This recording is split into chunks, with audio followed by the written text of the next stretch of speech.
इसके पहली वीडियो में हमने हठ योग के अर्थ पर चर्चा की। अभी हम हठ योग की परिभाषा को जानने का प्रयास करेंगे।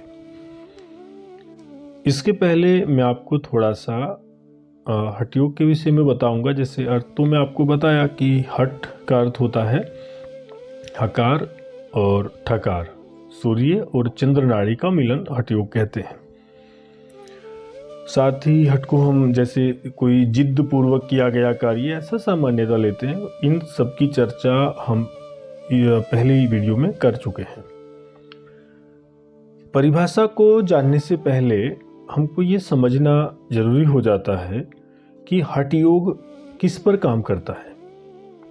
देखिए, जितनी भी योग की पद्धतियां हैं, वो ज्ञान योग, मंत्र योग, लय, कोई भी जो भी पद्धतियां हैं, वो मूलतः योग दर्शन से निकली हैं, ऐसा हम कह सकते हैं।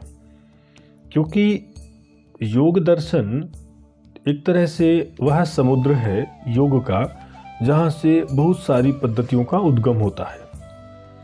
हठ योग के आदिवक्ता के रूप में भगवान शिव को माना गया है, लेकिन आप देखोगे तो बहुत सारे संबंध हमको इस तरह से वहाँ पर देखने को मिलते हैं जो सीधा निर्देश करते हैं। उनकी चर्चा हम बाद में किसी वीडियो में करेंगे। अभी मैं आपको इतना बताना चाहता हूँ, जैसे योग दर्शन मन पर केंद्रित है, ठीक उसी प्रकार से हठ योग भी मन पर अर्थात मन के निरोध पर ही काम करता है। बस थोड़ा सा इस साधना का, इसके अंगों का, उनकी संख्या में परिवर्तन किया गया है, स्वास्थ्य पर बल दिया गया है, कुछ अंगों का फेरबदल है, बाकी सब कुछ सेम रहेगा। एक बात और भी आप ध्यान रखो, देखो कितनी साधनाएं हैं योग की, सभी में अंगों की भिन्नता हो सकती है। किसी साधना को हम चतुरंग योग के नाम से जानते हैं, किसी को सप्तांग योग, किसी षडांग योग। अंगों का अंतर होता है, लेकिन सबका अंतिम अंग, सबकी परिणति, इनका जो परिणाम है वो सबका एक है, लक्ष्य एक है। ये तो सब साधन है। साधन और साध्य में भेद होता है। साधन साध्य के लिए है, साध्य साधन के लिए नहीं, ये ध्यान रखना चाहिए। तो यहाँ पर भी मन पर काम होता है। यहाँ क्या कहते हैं कि देखो, मन को नियंत्रण करना है। अगर मन को सीधा नियंत्रण नहीं कर सकते तो आप प्राण को नियंत्रण में कीजिए। प्राण नियंत्रण में होगा तो मन नियंत्रण में हो जाएगा। क्योंकि इस प्राण को, इसके पहले संबंध देखिए मन के साथ क्या है। अगर हम आयुर्वेद की बात करें तो वहां पर 3 दोष बताए जाते हैं, वात, पित्त और कफ।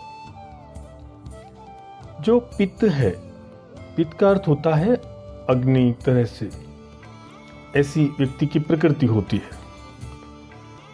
जो कफ है, कफ की प्रकृति वाले जो व्यक्ति हैं, उस शरीर में उनके स्थूलता होती है, वो थोड़े मोटे होते हैं ना। और जिनकी वात की प्रकृति होती है वो दुबले पतले रहते हैं, और उनको जो कुछ भी कार्य करना है उसको वो तुरंत करते हैं। जो मन में आया उसको करना है, जब तक वो नहीं होगा तो वो बैठ नहीं सकते। तो ये जो वात है ना, वात के कारण काम को तुरंत करना है, वात के कारण चंचलता आ जाती है। अब चंचलता आएगी तो स्थिरता नहीं, स्थिरता नहीं तो एकाग्रता नहीं, एकाग्रता नहीं तो समाधि नहीं, और समाधि नहीं तो योग नहीं। तो इस कारण यह कहते हैं कि आप मन को नियंत्रण में करने के लिए प्राण पर काम कीजिए। तो जैसे ही हम हठ योग को पढ़ते हैं, वहाँ आप देखिए सबसे अधिक प्राणायाम की संख्या और प्राणायाम का वर्णन यदि आपको कहीं पर मिलेगा तो वो हठ योग साधना है।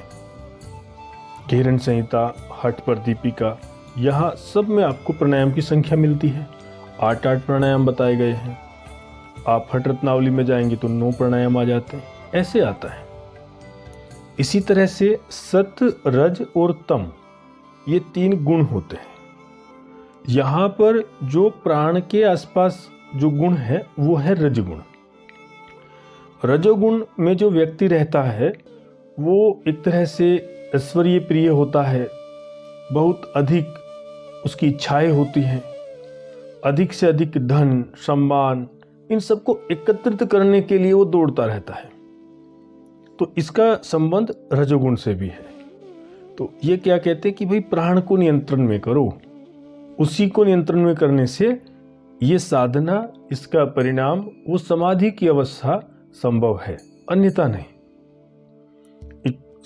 एक सूत्र भी आया कि चले वाते चले चितम, निश्चलम निश्चले भवेत, कि प्राण के चलायमान होने से मन चलायमान होता है और प्राण के स्थिर हो जाने से मन स्थिर हो जाता है।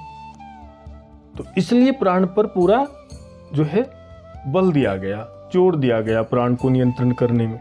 तो इतना मैं आपको ये सब इसलिए बताया कि आपको क्लियर हो जाए कि प्राण पर कैसे।